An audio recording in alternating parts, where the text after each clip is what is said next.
আপনারা যারা আমার ফ্যান ফলোয়ার আছেন বিভিন্ন সময় বিভিন্নভাবে আমার উপর কষ্ট পেয়েছেন, তাদের উদ্দেশ্যে একজন সাবেক এমপি হিসাবে আমি দুটি কথা বলতে চাই। আমি আপনাদের এই সংস্কার, কোটা সংস্কার যে আন্দোলন, এই আন্দোলনে বা বৈষম্য বিরোধী ছাত্র আন্দোলন, এই আন্দোলনে কোটা সংস্কারের জন্য আমি সবসময় আপনাদের সাথে ছিলাম এবং এটাতে যারা আহত নিহত হয়েছেন তাদের পক্ষেও, এই বিচারের পক্ষেও আমি ছিলাম। কিন্তু আমার ব্যর্থতা হচ্ছে কি, আমি আপনাদেরকে বুঝাইতে পারি নাই। এটার জন্য আমি সম্পূর্ণ ব্যর্থ হয়েছি এবং আমি এই ব্যর্থ হওয়ার জন্য আমার যারা ফলোয়ার আছেন, যারা আমাকে নিয়ে প্রত্যাশা করেছেন, সবার কাছে আমি দুঃখ প্রকাশ করতেছি।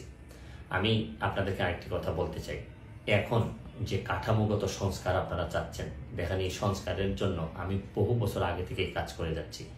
আপনারা দেখেন এই দুর্নীতির বিরুদ্ধে যুদ্ধ গত 15 বছরে আপনারা যে 2-3 জন মানুষ দুর্নীতির বিরুদ্ধে সোচ্চার ছিলেন, এর মধ্যে হয়তো আমাকে একজন আপনারা পাবেন।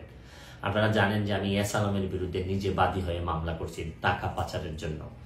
আপনারা জানেন যে আওয়ামী লীগের বর্তমান কমিটির যিনি প্রচার সম্পাদক আব্দুস সুবহান গোলাপ, তার আমেরিকাতে 9 বাড়ি থাকা নিয়ে আমি নিজে বাদী হয়ে মামলা করছি। আমি পুলিশের সাবেক আইজিপি বেনজিরের বিরুদ্ধে নিজে বাদী হয়ে দুদকে মামলা করছি।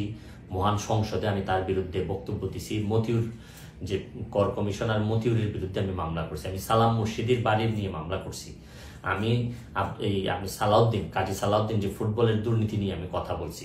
ওসি মুয়াজ্জেমের বিরুদ্ধে আমি নিজে মামলা করছি, করে তার 8 বছরের সাজা হয়েছে ডিজিটাল নিরাপত্তা আইনে। আপনারা জানেন যে জীবনে যত ঝুঁকি ছিল, আপনারা জানেন যে এই কোটা আন্দোলন শুরু হওয়ার 2 সপ্তাহ আগে আমি প্রেস কনফারেন্স করে বলতে বাধ্য হয়েছি, আমি জিডি করছি যে আমার জীবনের উপর হুমকি আছে এইসব দুর্নীতির বিরুদ্ধে প্রতিবাদ করতে গিয়ে। সুতরাং আমি এই যুদ্ধে সবসময় চেষ্টা করছি।